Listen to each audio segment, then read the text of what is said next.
jobs. I don't have any health insurance. I'm worried about climate change. What are these guys in Washington doing? I'm not going to vote. That's the wrong answer. The right answer is that we come together and we change the system. The right answer is that we don't allow them to divide us up if we're black or we're white or we're gay or we're straight, man or a woman, born in this country, not born in this country.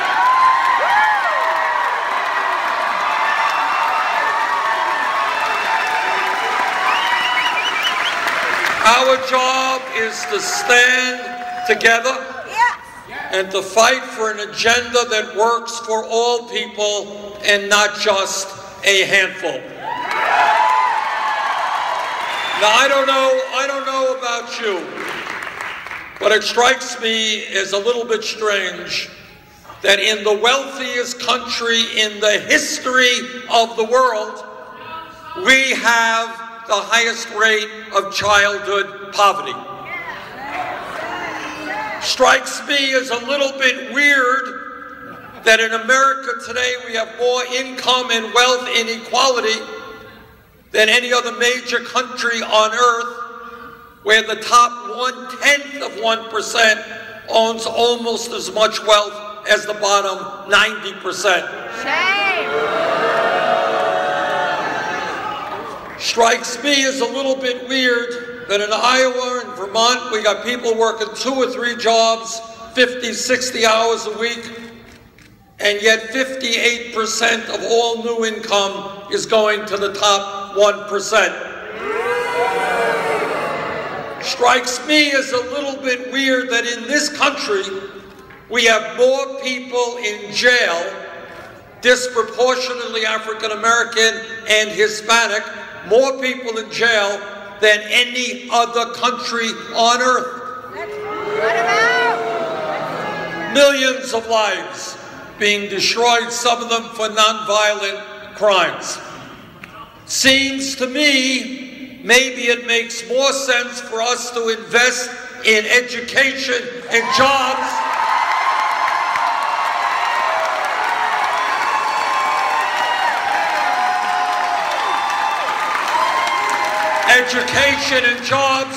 rather than jails and incarceration.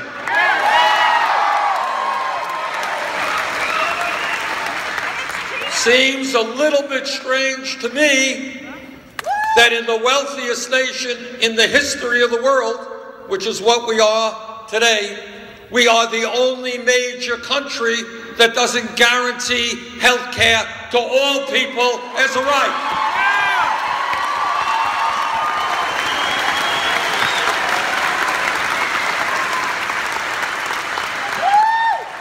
Seems a little bit strange to me that when my Republican colleagues talk about family values, what they're really talking about is saying that women should not be able to control their own bodies.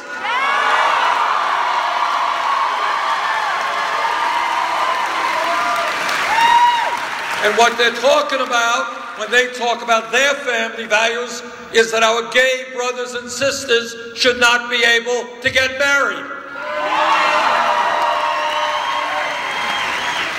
Well, my wife and I, Jane is here someplace, there she is.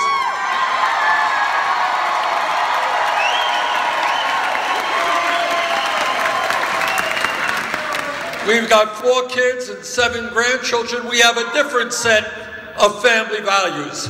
How about a family value that says the United States joins the rest of the world in providing paid family and medical leave? How's that?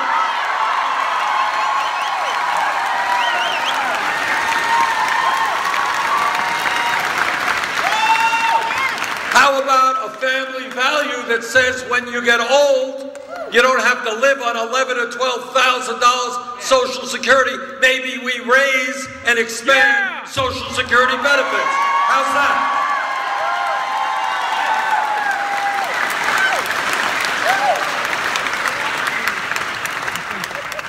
And how about, as a family value, maybe we tell the drug companies to stop ripping off the American people?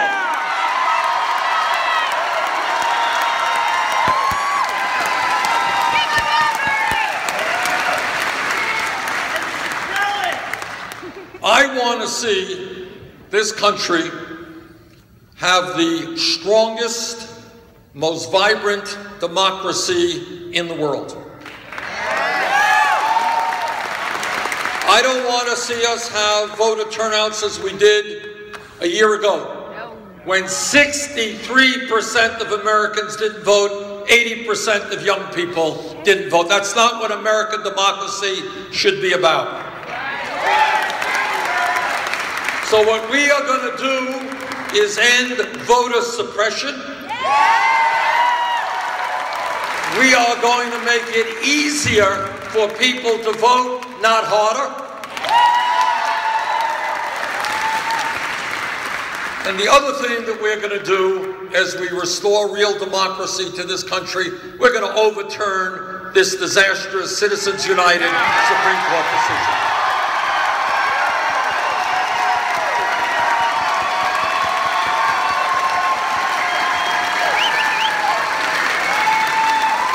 Now,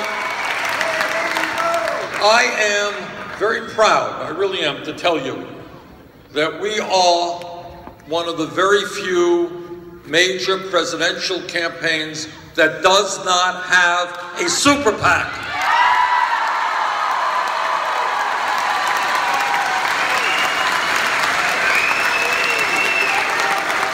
I don't have a super PAC because I don't represent the billionaire class or corporate America.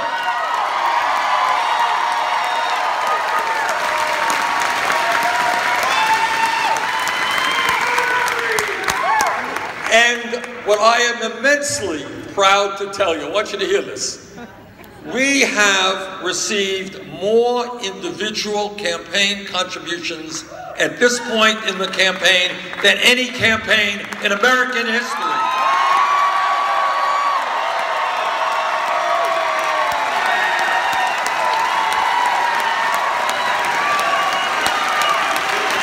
We are running. Thank you.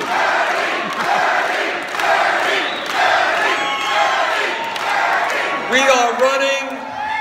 are running a people's campaign.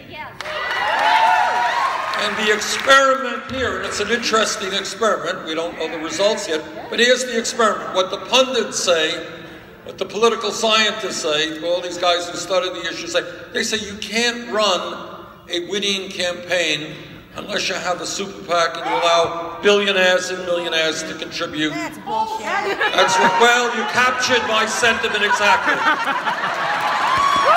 I won't use the word, but I think you got it.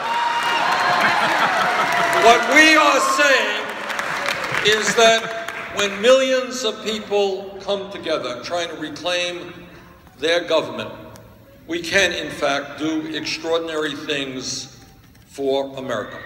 But let me just tell you something, and I'll tell you something that no other candidate for president will tell you. No president, not Bernie Sanders, not anybody else, can do it alone. And this is the reason why.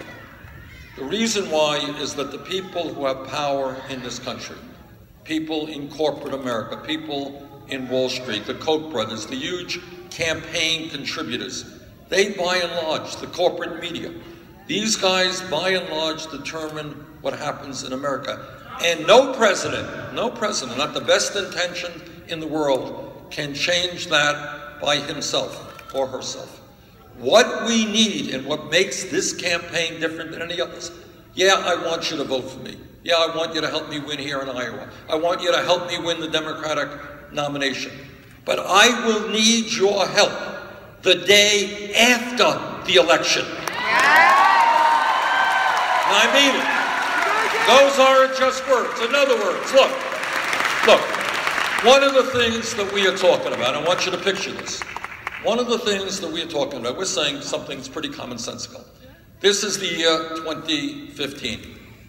A college degree today is more or less the equivalent of what a high school degree was, say, 50 or 60 years ago, right? Yes. Okay. In other words, 50, 60 years ago, you had a high school degree, you can go out, you can get a job, you can take care of your family. Today, by and large, you need that college degree. So what seems sensible to me is that when we think of public education, we have to expand that concept beyond the 12th grade. Yes. Which is why I am fighting to make public colleges and universities tuition free.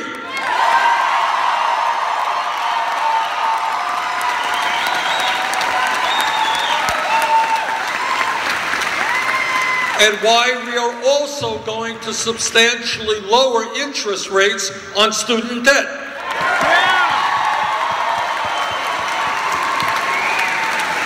But here's the point. The point is, all over America, people think it's a pretty good idea, but it's an expensive idea. It truly is. Now, how are we going to raise the money? I'll tell you how we're going to raise the money and why I need your help to make this happen.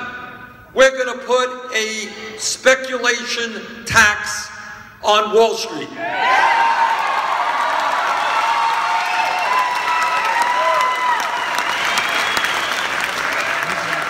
Now, Wall Street's not going to be too happy about this.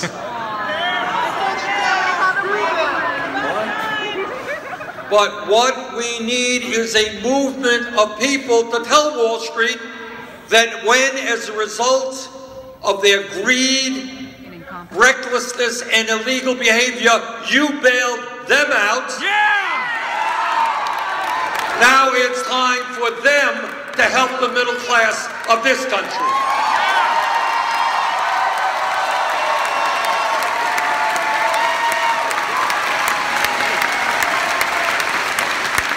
So as president, yeah, that's what I will tell them. But what's more important is I'll say, look out the window, read your emails, listen to your phone calls. That's what the American people want.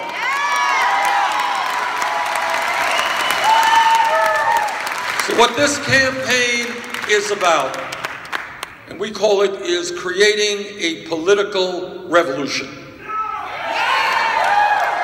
That means we bring millions of people together in the middle class, working people, low-income people, black and white, young and old. We bring people together to create a government that works for us all. That's what it's about. But we need to do that. I need your help. I need your help in terms of the Iowa Caucus. I need you to bring out your friends. If we win here in Iowa, and I think we've got a good chance to do it.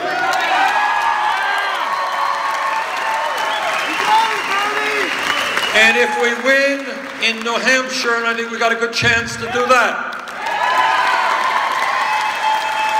We have a road to victory. Yep.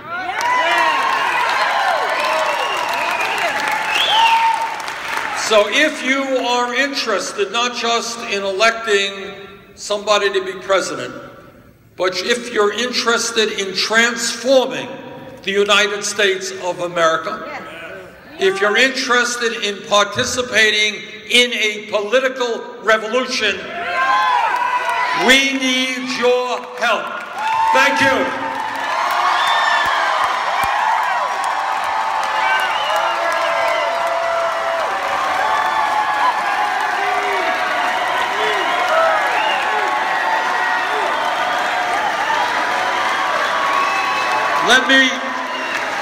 Let me thank the musicians, the great musicians who are here tonight. Let me thank Wayne Kramer and Jim Sobel and William Duvall and Walter Streifels and Matthew Grimm and Bell Reyes and Sean Kelly, Ryan Miller, Marshall Crenshaw, Brother Trucker. Thank you all.